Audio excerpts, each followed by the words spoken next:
अगर आप भी चाहते हैं मनीष म्यूजिक भोजपुरी के वीडियो सबसे पहले आप तक पहुंचे तो लाल बटन के दबाकर चैनल को सब्सक्राइब जरूर करें और साथ में बेल आइकन को दबाना न भूलें। बोला बोला बाबा अमरनाथ की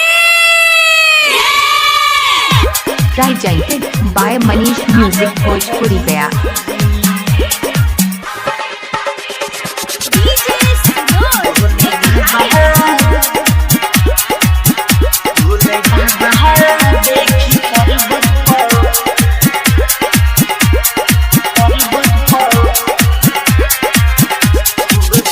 Recording by Manish Music Bhojpuri।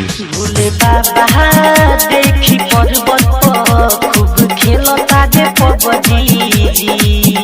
Bhole Baba देखी पर्वत पर खूब खेलता दे पबजी। गांजा पिए ले खूब हिले, गांजा पिए ले खूब हिले, खूब रहता रे मगन जी।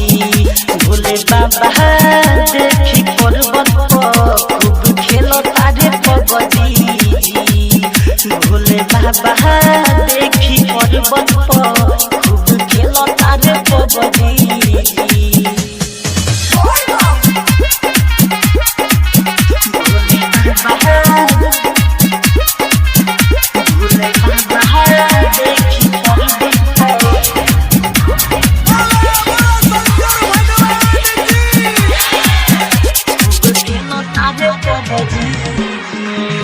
देखी गहुरा खुशी बहारी भोले बाबा के मल भैया लागे छोड़ दी अब गाजा के। देखी गहुरा खुशी बहारी भोले बाबा के और भैया लागे छोड़ दी अब गाजा के। देखी भोले बाबा की खुशी बाड़ी सभी देवजी। भोले बाबा देखी पर्वत पर खूब खेलता रे पबजी। भोले बाबा देखी पर्वत पर खूब खेलता रे पबजी।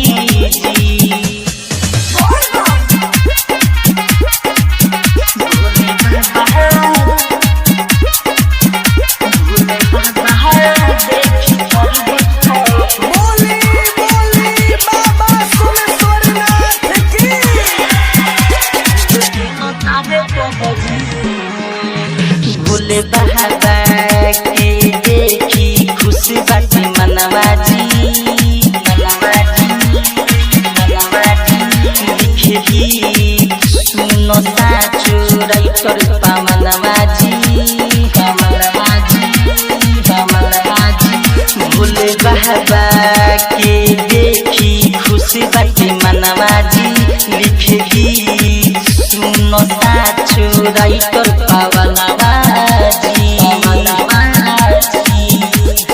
अजय राजा हो खुशी बाजी बजी। भोले बाबा देखी पर्वत पर खूब खेलता रे पबजी।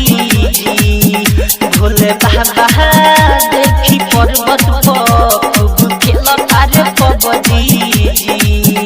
गांजा पिए ले खूब हिले, गांजा पिए ले खूब हिले, खूब रहता रे मगन जी। भोले बाबा देखी पर्वत पर खूब खेलता रे पबजी। Bhole Baba recording by Manish music Bhojpuri Gaya.